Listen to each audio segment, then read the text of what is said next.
All right, what's up, everyone? I'm coming back again to introduce you the second half of the podcast, which is my homie Tyler I told you guys about in the short intro video I did.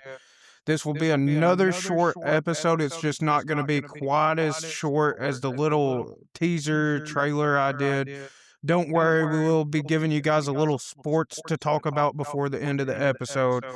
But this episode is going to be for Tyler to officially introduce himself to the podcast and give you guys a little taste of what we're going to be coming back here and doing every time we go live with an episode. So hopefully he doesn't make a fool of himself like I did in my horrible little intro. Sorry that it was horrible, guys, but we will be getting better every time we go live with an episode. But here's Tyler to kind of introduce you to him and a little bit about what we're going to do in his own words. Hey everybody, welcome to our podcast, ANT Sports. As you have met Adam in the introductory, I'm Tyler, and you can just call me Ty. Like Adam mentioned in the intro, our podcast will be full of discussions, debates, and bold predictions in the sports and gambling world. Like it or love it or hate it, I'm the underdog fanatic. So we'll go into great debates and discussions about most sports besides soccer, hockey, and tennis, because yeah, about that. But nah, we're major football fans. We touch into basketball and baseball as well as UFC and boxing, or just any combat sport promotion. So join us in this adventure of heated arguments and real-time statistical analysis. And just a little side note to show you how this pod will be, Adam here is a Seattle Seahawks fan, and I am, a New England Patriots fan. But I stand behind my boys, as does he. So this will be an adventure, to say the least. So what you got, Adam? So I want to give the listeners just a little taste of what we're going to be coming back and doing every time we go live. And what we're going to do with that is we're just going to have a quick discussion. What we're going to do is go into this or no, it was game 5, wasn't it? Or was it game 4? No, it was game 5. No? No, Shit. no, no, no, no. Yeah, I was about to say it's a 3-1 lead right now in the Yeah, series game over the 4. yeah. We're going to talk. Yeah, we're going to talk about game 4 of the NBA Finals and go through a couple of these big time trades that just happened in the NFL offseason. I know we still got a while before the NFL still starts back up, but we can still talk about these trades. So, first, we're going to start with, I guess we'll go with these couple NFL offseason trades. Obviously, A.J. Brown goes to the New England Patriots from the Eagles, and everybody knew that he wanted out of that Eagles franchise. To say the Things, least. yeah, things were not going well over there at all. Um, First, what I want to ask is, and let you go over it a little bit. How do you think this affects the Eagles team, not the Patriots team? How do you think this affects the Eagles and the way they do things? Well, and I'm not so sure because kind of it's a toss up right there because Philly they got Makai Lemons in the draft, and kind of what their idea was letting the veteran go to move in the rookie. But in my opinion, I feel like over the last, I don't know, 10 years, you give a rookie the first season, he's got a big job on his hands. And the way that the offense moved last year for the Philadelphia Eagles, I mean, you, a lot of people tried to point it towards A.J. Brown being emotional. And this may be me just being, a Patriots fan, excited about new blood in the team and all of that. But I don't think that the entire offense for the Philadelphia Eagles was consistent last year. I mean, Jalen Hurts struggled to get over 200 passing yards throughout the whole season. I mean, there was quarterbacks all over the league doing that, and Jalen Hurts is a Super Bowl quarterback, and I I don't know. I feel like the scheme is just Let me too ask you focused on this: running the ball in Philly. do you think Jalen Hurts will improve this season, or do you think he does the same or even worse? I wouldn't say the same. I wouldn't say the worst. I mean, he could have an up season because of a new receiver. Different. It's because I haven't really looked too deep off into the moves that Philly's made this off season, but I also have noticed that they've been kind of dismantling their defense over the last couple of years. And ever since the Super Bowl, they annihilated the Kansas City Chiefs with their defense. I could have swore that it would have been the best defense that you could see besides, the Pittsburgh Steelers way back when. But I mean, you know, it didn't make sense to me for that whole team to kind of dismantle, and now they're in trouble and they're on a rebuild is what they need. They need fresh new blood, and maybe Jalen Hurts does have a good season with a new receiver, but then again, that new receiver could have his rookie flaws, and defenses have been great in the NFL. He could been, there's a lot of receivers that come out of the draft that are just star power receivers in college football, but they come to the NFL and they're just, you know, I wish I could go and check the stat for how many first round wide And receivers actually. I will say this too. Mykhi Lemon could have went even higher than he did. Yeah. They really got a steal in because he could have went top 10. Yeah, and I agree with that, but this draft season was, And also, I do just want to point out too, and some other people might agree, disagree. At times, AJ Brown did disrupt that locker room. He was talking bad. I mean, and I know his quarterback was underperforming, but sometimes what you got to do is you got to pick the other players up in the locker room. And me personally, I don't really feel like he did that.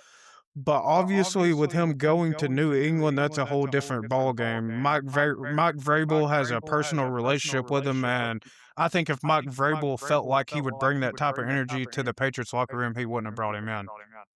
well, here's my thing about AJ Brown going to New England. Also, just a little step out. Have you ever seen AJ Brown smile the way he has in New England? I mean, good Lord, I I've mean, never seen him smile that you big. are probably right about that. And then also, we have to talk about what the Eagles got for him. I mean, they're not gonna see anything significant for AJ Brown until the 2028 draft, because they did get a 2027 fifth round pick from you guys, from the Patriots. But to be honest, I mean, a fifth round pick, you're really trying to hit a home run in that fifth round. Most likely, your fifth round pick is going to end up either being a second or third string player if he even makes the team, after the first couple years. Um, they did give a 2028 first round pick for him, but the thing with that is that's probably not going to be a very high pick. New England is surrounded by some young players, and I feel like that's why they brought AJ Brown in and kind of did away with Stephon Diggs, because I think they feel like that's an upgrade for them, and I think that they're shooting for another Super Bowl run this year. Yeah, yeah, I agree with that. You know, And I think we can both agree on that without a doubt. AJ Brown is better than Stephon Diggs. yeah, I was just about to, because so Stephon Diggs last season, I mean, he was all right, but if we had a great receiver in the hands Oh, of for AJ sure. He Brown, if come he through becomes, whenever you guys if he needed comes, him. if he becomes, what I'm expecting him to become, because he's got the speed, he's got the moves, he's got all of that against, defense. If you go back and watch Philadelphia Eagles games, AJ Brown's open, and that's exactly, I feel the frustration behind that, because I would be frustrated as well. I'm a top dollar receiver out here. My name's in the bucket for the top 10 receivers in the league, and I'm out here open, and you're struggling to get me the ball when you've been doing this consistently for the last, See, I agree with that as well too. and now all of a Because it's not sudden, like he because was if getting you the targets they because changed he the wasn't. scheme. They changed the scheme in Philadelphia to run. Jalen Hurts, run up the middle, take off running. Saquon Barkley, truck over anybody you can. That works to a certain extent until defenses figure you out. And he had weapons. Jahan Dotson. I mean, come on. Anytime he got Oh, yeah. anytime he got a wide open shot, it was easily 20, 30 plus yards. And I mean, you can also use your legs too to open up your passing game too. If you'll run the ball efficiently, Well, that's even being a quarterback, even if you don't have a running back that can necessarily get it done for you, I can't right off the top of my head think of who the Eagles running back was, but uh, Jalen Hurts can definitely move. He's definitely an athletic quarterback. He's a mobile quarterback. He's a scrambler. You use that to get your passing game open because at the end of the day, you are a quarterback. You know, absolutely. whenever Lamar Jackson opens up and he tries to only run the ball and he does not use his arm, the Ravens struggle. The Ravens struggle whenever they cannot put the ball through the air and hit some of those deep shots. Yeah, they're another team that I'd like to touch bases with eventually too, because it is actually crazy the fact that they're like what number 3, number 4 favorited to win the Super Bowl this season. I just don't feel like they've. I That's don't feel. crazy to me, but I don't think they stayed healthy last year either. It's that, and I just don't think that they're consistent enough. And Lamar Jackson, he one pop and Yeah. he's hurt, and especially if he's way behind in a football game, such as last season when he was way behind in a football game against the Chiefs, caught a pop and he was out for the game, and it didn't even look like anything was wrong with him. It just looked like he was mad. Oh yeah. See, Lamar, I mean, he got that big contract. He's got to play to his ability, or his value is going to go down. And as sad Because as at one as sad point, as I'm it is to pretty sure it say, was talked about not I'm that long almost betting ago. that he's gonna be a quarterback that does go downhill, and I'm assuming Patrick Yeah. Mahomes as well. I mean, those running quarterbacks, they don't last long. And I mean, I'm sorry for the Ravens fans out there, the running quarterbacks, it's just truthfully, they don't last long.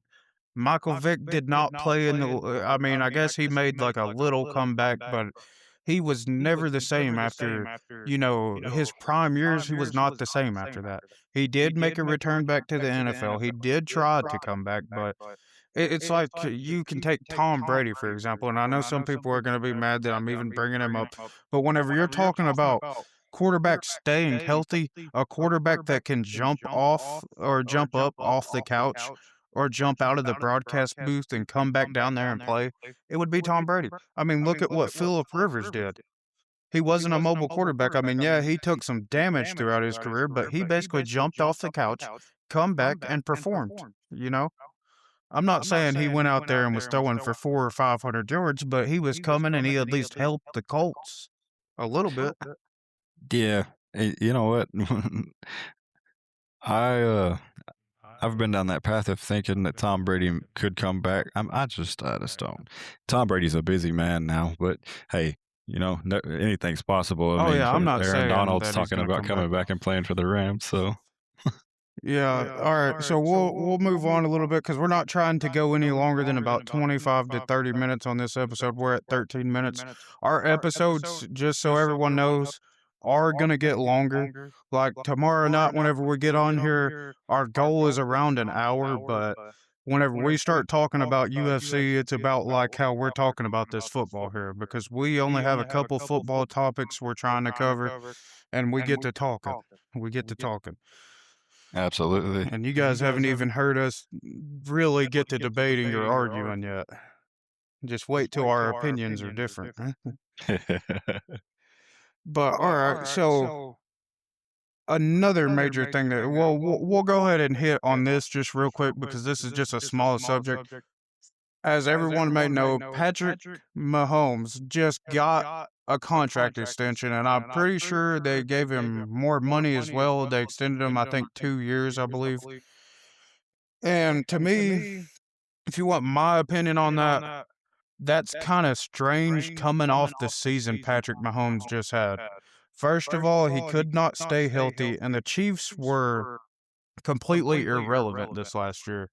What would be your take on the Chiefs and Patrick Mahomes getting the extension? Do you think he deserved it, and how do you think he performs this next year coming off a contract extension?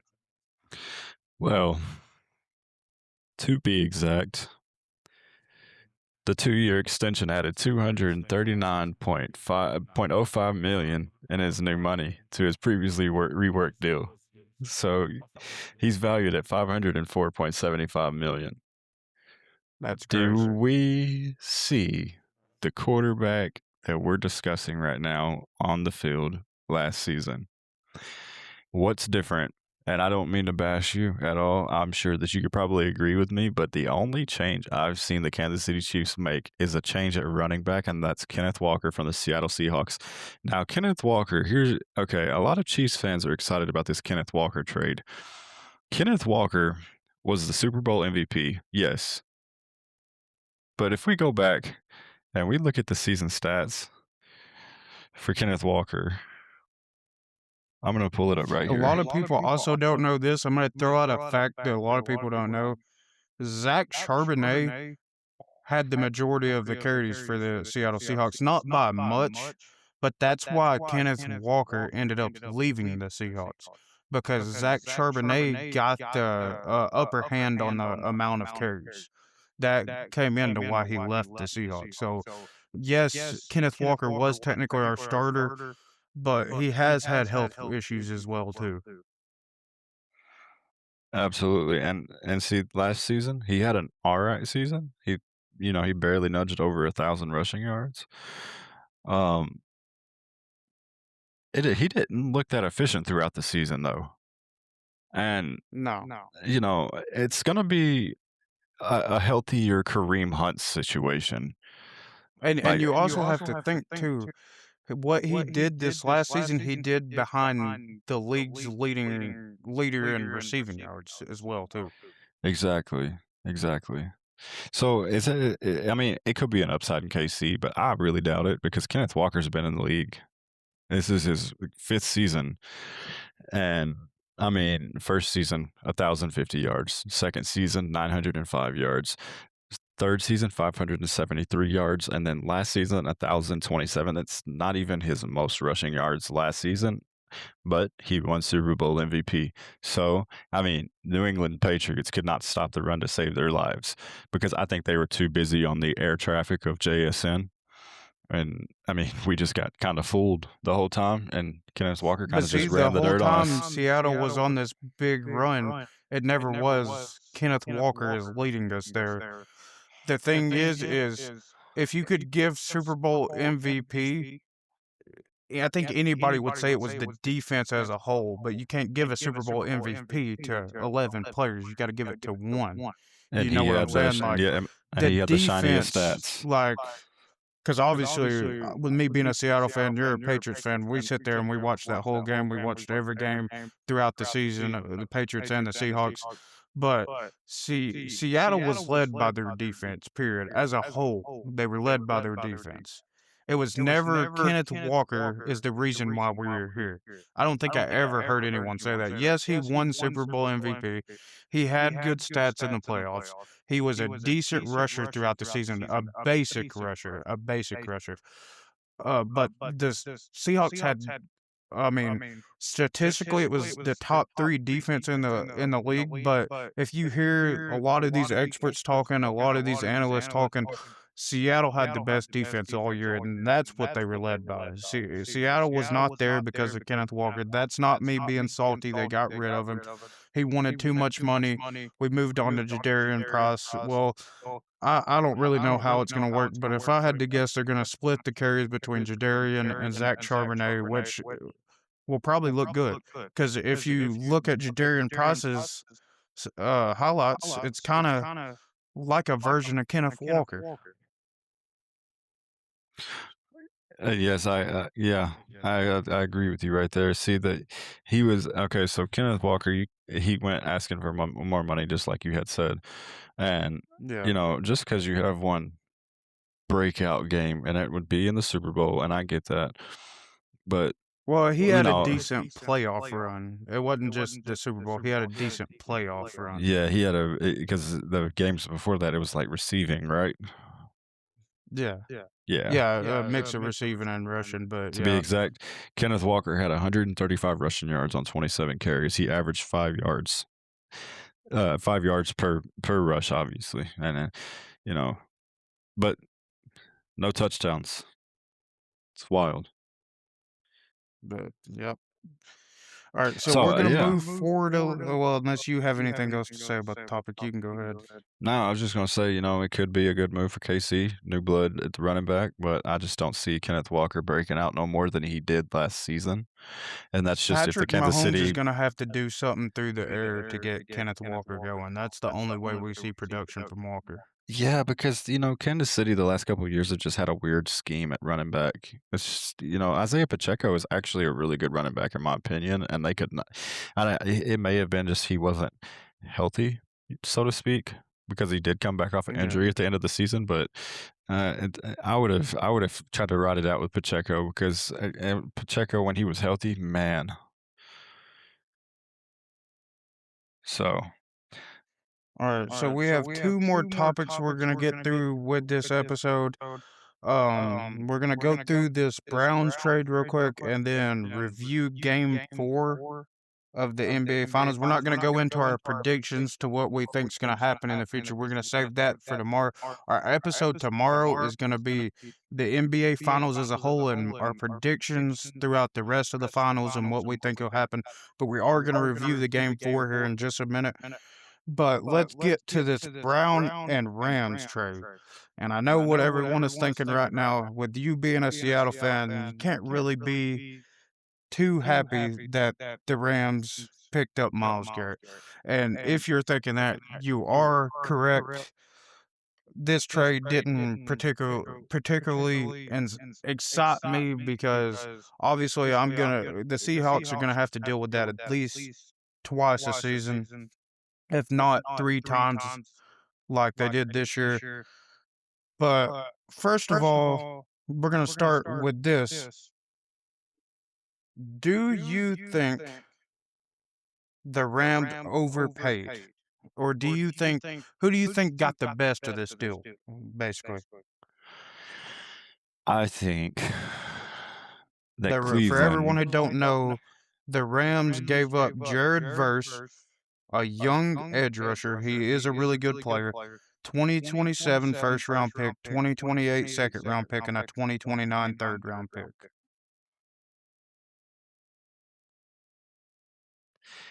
In my opinion, I think that Cleveland kind of won this trade. Now, the Los Angeles Rams, I see what they're doing. They're kind of trying to crutch Matt Stafford to a Super Bowl before he can retire, or another Super Bowl, I suppose, for until he can retire. I respect the hell out of Matt Stafford. I have no bad blood against him. I know that that's your division kind of deal. I know that you don't. Oh, I'm a Seahawks, and I still can't Yeah, really disrespect or discredit him. I think that it was kind of a cop out to be, hey, man, they won the trade, whatever, in their opinion. I think that you let a very young, very talented defensive player go for a guy that's, I mean, how long has Myles Garrett been in the league? I want to say about 6 to 7 years at this point. I will pull that up now. He has been in the league since 2017, so we're going on 10 years next year. Oh yeah, a little bit So longer than what I thought.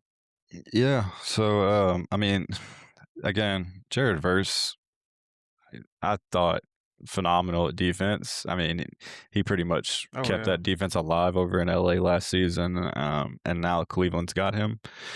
That's a work that's a work of art on its own because you don't know really how See, I Cleveland's think going to the utilize reason him. why But the Rams were willing to give a first pick with Jared Verse is because they're expecting to do well this year. So they're expecting a late pick in the draft, who do you, is what I think with that. is Shadur still going to be their starter, or are they going to go with I actually Dylan Gabriel? just read Shadur has taken all first team snaps in training camp. That's just what I read, and I know people throw stuff around all the time. But if you want my honest opinion on that, Sanders should be the starting quarterback over there. Yeah, because we saw some Dylan Gabriel last season. It just did not look good. The Browns are struggling with finding their starting quarterback. Is it Deshaun Watson still over there? I'm pretty sure they've got him on a big contract, and it's just like, here, yeah, that's a very good question, actually. They haven't done anything with him since they got him. The Is it okay? Texans really won in that situation by getting rid of him. Wow. So he was signed to a 5-year deal worth 230 million. Deshaun Watson was to the Cleveland Browns. But this is his final year, so I mean, could we see some Deshaun Watson this season finally? I mean, that might be a situation where they may try to end up maybe trading him at some point this season if he don't stay hurt all season this season. Yeah, as a buyout maybe or something. Yeah, because I mean, no, he's not going to be able to I leave the mean, they team they until can't let him just 2027. go to waste. Oh, well, that'll definitely be a situation where either they're gonna try to toss him to the side and not have to continue to deal with him and basically just get rid of him, or they'll try to trade him for either a small amount or maybe something that they think might would be worth getting rid of him for. Right. Yeah. So yeah, that's a good situation of its own there. Deshaun Watson is definitely overpaid in my opinion because I haven't seen him play in how long. But But I know it's getting late for you. We'll try to speed through this last part of the episode. Definitely less than 10 minutes at this point, hopefully. Uh, yeah, but I just want to say that what I think the Browns are taking from this, um, yeah, because the they got a Browns got a 2027 young first player. round pick. Yeah, and then they Yeah, get early picks in I the think the drafts. Browns got a young player in Jared Verse. So I think the smartest thing for the Browns to do, whether Deshaun Watson is healthy or not, I know you just paid the dude a lot of money, but obviously he's not your franchise quarterback. I don't care what anyone says. He's not the franchise quarterback there. He may end up leaving there and going somewhere like maybe the Cardinals, somewhere like that, and succeed. Maybe the Falcons. I don't really know, but I They need to think get my that boy the Quinshawn Browns, Judkins some help. yeah, but I think the Browns are going to start Shadur so they can figure out how to use this 2027 first round pick. Do you want to get a quarterback again? Uh, or do you want to go for something else? I think it all depends on how Shadur Sanders performs this season. Because I don't think they're willing to give up on these younger quarterbacks they got just yet. I think Shadur did show us a little bit more than Dylan Gabriel did. And the thing to take out of this situation is the Browns have had Miles Garrett. Miles Garrett has had good seasons. It has not helped them get anywhere. Yeah, or I mean, when in doubt, you sign Jameis Winston or Joe Cool Flacco. So, Yeah. And then it goes without saying, the Rams also. I think this is an A+ trade for both teams because, like I said, I think the Ram. I'm a Seahawks fan, but I think the Rams perform well this season, especially with Miles Garrett because that makes that defensive line elite. And right. then on the side, you also have Aaron Donald talking about returning. Whether that happens or not, we don't really know. That'll But be even interesting. without Aaron Donald, this is an elite defensive line that the Rams have now, just picking up Miles Garrett. And I think that that first round pick they get ends up being a late first round, and I think that pick benefits Cleveland more than it does the Rams. Well, like a good friend of mine said actually today, I will be hate watching the Rams all season long. So, Um, all right. So now we're going to move on to our last topic before we end the podcast. We are going on to discuss this game 4 between the Knicks and the Spurs. Spurs fans, if there's any listening, will probably be disappointed in what we have to say because, as far as I'm concerned, the Spurs have choked harder than anyone ever has in the NBA Finals. correction, it'll be game 5. No, I'm talking about the game that just happened.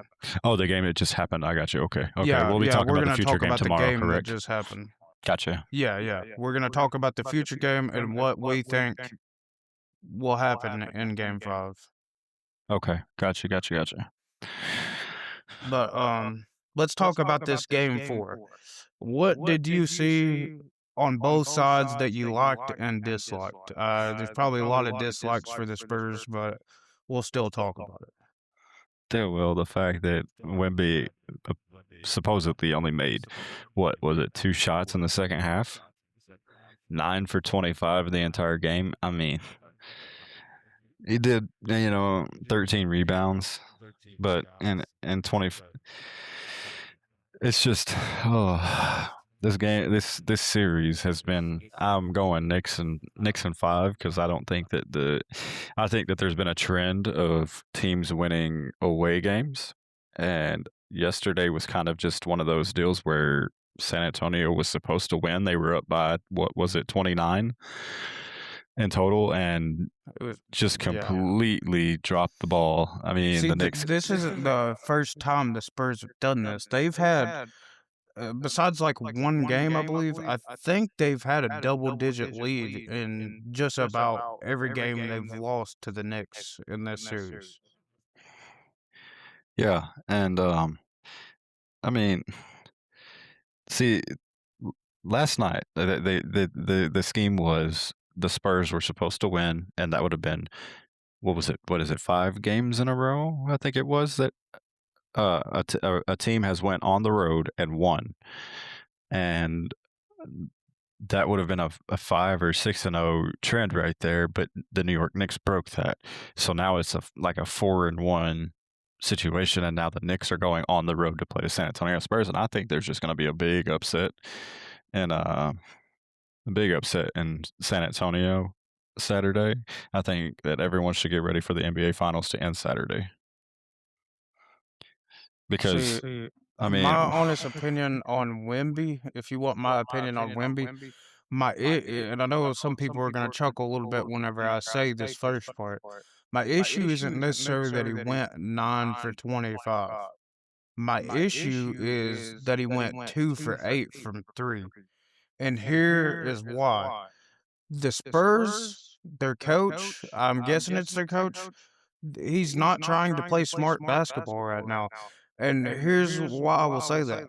You have one big guy on the court, or one official big man on the court, because Champagne, Vassell, those forwards are not big guys.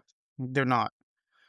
But with that being said, you have your big man outside shooting threes whenever you should have him down low trying to get into the paint and score or get offensive boards from and let these other better shooters shoot. Because why are you sitting there letting Wemby throw up threes whenever Vassell is 5 from 8 for 3 and even Fox 4 for 9? That's a lot better than what Wemby did. And then you have Harper 3 of 6 from 3. yeah, So the shooters were why? out there. Yep. Yeah, the shooters are out there, and then you also have your big man standing out there. I mean, He doing can't what? facilitate the rebounds. He Bricking can't grab the shots. boards and make the plays. Yeah. I mean, he's obviously getting boards, but I could be wrong, but I don't think a lot of those were offensive boards. I think that they were defensive rebounds, because when you're shooting 2 from 8 from 3, you're not inside to get those offensive boards. And then you have Champagne. I don't know what he was shooting at, but he wasn't shooting at the fucking at the goal. He wasn't shooting at it. Yeah, see, in that situation, and I'll go back to the part where you said that Wemby's been doing fine on rebounds. Wemby actually has not really been doing the greatest at rebounds. I mean, last game he had 13, but in game 1 of the Knicks he had 12. But other than that, under 10 on both of the other two. And I mean, as much as I'd hate to say it, I don't see him doing a whole lot more rebounding in another scheme of the Knicks on the road, because I think this is when the Knicks, because everyone's been waiting on this this perfect game of the Knicks where the Knicks just look completely unstoppable. And I strongly think it's going to be here in this game 5 because I mean, it's the winning situation. You go on the road, you destroy the San Antonio Spurs that has been so aggressive this entire playoffs. I mean, getting away with so many fouls. I mean, Cat is basically there was a couple of games poor Cat was getting beat up by Wimby and no fouls were getting called. And, you know, it's just It's just really hard to win a game whenever you only get contributions from just a few players. And then on the Knicks side, you have two players scoring over 30 easily in OG Anunoby and Jalen Brunson. absolutely. And OG Anunoby, you got to give that And man it's props. hard. He's had such a ever since he's gotten healthy, he's Dude, been it playing so seems like good. it's hard for Anunoby to even miss a shot these last couple games. And they're just Yeah. forgetting he exists. I I know. mean, they're just straight up forgetting he exists. He would be a great plus odds for NBA Finals MVP. I'm just putting that out there. I agree with that, but you already know they're probably gonna throw it towards Brunson's way Oh, I'm sure just it's because be of the way he's carried that team. he smells it coming. Because Cat really ain't been contributing, and neither has Mikal Bridges. That's another thing I'd like to touch on, Mikal Bridges. What is going on right there, buddy? Because we can't make it to 10 points. I mean, you're part of the what is it, the Villanova 3? Or is it 4? Isn't that right? They come from I'm Villanova, not right? really sure, but to me, he hasn't played well the last few games. Not what he should be playing. I mean, it's bad whenever Alvarado is coming off the bench having a way better game than you. Yeah, 29 minutes, 2 points, 28 minutes, 7 points, 28 minutes, 9 points. He's only had one good game this series, and it was 41 minutes and 20 points. I mean, 4 for 6, all right, but you know, and a good rebound and assist. That was a good game for him, but where's that at? Because if we can get that Mikal Bridges and we can get a half-ass decent Cat, Jalen Brunson balling like he is, oh, dude, it's Knicks by 30. Yeah, the Spurs are gonna have to play smarter basketball to even have a chance. I mean, that goes without saying because it's not only their players, it's their coach too. Because, like I said, you shouldn't have Wemby on the outside. And there comes a certain point whenever Champagnie plays 33 minutes and he throws up 7 3-pointers and only makes one of them. Right. And, you know, all in And all, I I mean, think the San Antonio Spurs is just a very young team, minus De'Aaron but at Fox the and Harrison same time, Barnes. you can't really pull Champagnie out of the game though because he also has 4 steals. So you can't really pull him out of the game because no one else is playing defense. They need to set up situations where they can open Champagnie up and where he can hit those threes comfortably, because if you let Champagnie get a wide open 3, you're going to hear that net. And I'm not talking air ball. So, Oh yeah. the Spurs has definitely got some learning to do with their coach and, you know, all that to get figured out. Oh, I their players knew are really young, they with are the really exception young of and De'Aaron Fox. they make a lot of mistakes. And, you know, the Knicks have been making a lot of mistakes too, but they've also been, you know, somehow keeping up with it. So, and that may be in the blood of Jalen Brunson and OG Anunoby. So, And all right, folks, that's pretty much where we're gonna wrap it up for. I know I kept you longer than I should have, Tyler. Yeah, I know you got work in the morning, but I'm just letting everybody know. Do not forget to subscribe, like, share, do whatever you can. And also, I'm gonna say it again, like I did in the intro. If you are a fan and you can prove you have somewhat any knowledge on any of these sports or maybe an opinion that we would like to bring in and share with everybody, email us, comment, do whatever you got to do to get a hold of us. We do want to bring guests in on this show, and we are willing to bring fans in. We're trying to expand and get better. We will be coming back better. We'll eventually have a better name, but right now we're A&T Sports. And I know our logo at right this second is a UFC type logo. It was an AI generated thing. Everything's going to get better. This is not going to be what you are seeing on our profile on our channel right now is not permanent. Everything will get more professional as we go. We're getting everything figured out, but we will keep coming back. Most likely several times a week. Tyler works throughout the week, so it's kind of hard to get us on a weekday. We're lucky we got the time we did. I took up a little bit too much time, probably, Oh but no, it's we okay. are dedicated to this. We are dedicated to this, and I think we just had an awesome episode. And this is just a taste of what you're gonna get. Because we were on here for 40 minutes. I guarantee you, tomorrow night you do not want to miss our. We're mainly dedicating it to UFC, but we're gonna do a deeper dive into these NBA finals tomorrow to get everyone ready for Game 5. Give our predictions for Game 5. Share some of the odds and some of our predictions if you are betting fans. We will be sharing odds for UFC and NBA. We go off DraftKings and the odds that they have on there. So your odds may be a little different depending on where you bet from. But we definitely want to give you our underdog picks for the UFC, give you our locks, and talk about every fight, break things down, analyze the fights from start to finish, and we will be doing everything. If you are a UFC fan, I promise you tomorrow night you do not want to miss out. It's going to be awesome. And we're going to have fun, and it'll be the topics today, me and Tyler kind of agreed on everything, but it's not always going to be like that. Oh no. We are an unscripted podcast. We don't sit here. We discuss the topics we're going to talk about, but we don't sit here telling each other like what we're going to say on the podcast. Everything's unscripted. We're not sitting here talking to each other, telling everybody what to say, what not to say. We're all gas, no brakes, pretty much. We are going to be on here at times arguing.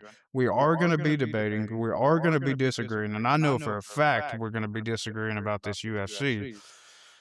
Oh yeah, we So- got some spicy debates coming tomorrow. I'm already ready for it. Oh, yeah. It's gonna be a wild But- episode, and look, like you said, this is all new to us. So just give us time to figure this out. You know, give us time to get the voice figured out, get a little more energetic in the pod and stuff like that. And I think we'll be Oh, having yeah. a great And time. any advice, there's a comment button for a reason. Absolutely, comment. You know, like you said, comment and share. You know, comment in it. Tell us what you think. I mean, tell us how Download stupid it we if you sound. want I don't. to, Yeah, that doesn't matter. Hit all the buttons. Hit all of them. Absolutely. And also, I just want to quickly bring up, like I said, I know we ran over the estimated time. It's probably going to we're probably every time going over the time. Once you get us going on sports, it's hard to shut up. But eventually, there will be a third guy on here. His name is going to be Nolan. He is going to be our tech guy, and we are going to get things going for you guys where we can share our screen and basically show you the stats, maybe show you a little bit of highlights. Maybe pull up our DraftKings, actually show you the odds and things like that. We're going to get a little bit of that going. We do want to eventually, make this an actual visual thing as well, too, not just audio. But, I mean, you guys got to show us some love first, get us there. Let us evolve, let us get better, and we will keep coming back better. This is not just a temporary. Our name and logo may be temporary, but this podcast we're going to keep on pushing it and pushing it and pushing it until we get the viewers and the following we want, and then we're just going to keep going. Absolutely. Put your trust and faith in A&T. We got you. Yep. May not be called A&T forever, but that's what we are right now. All right. Well, But all right, we're gonna say good night to you guys for tonight. Or if you're listening to this in the morning on your way to work or during work, good morning or whatever, good afternoon. I mean, whatever it is to you. But good night for now. Do not miss us tomorrow night on our UFC Freedom 250 episode. Thank you and guys for for that, listening. We will catch you next time. goodbye, everybody.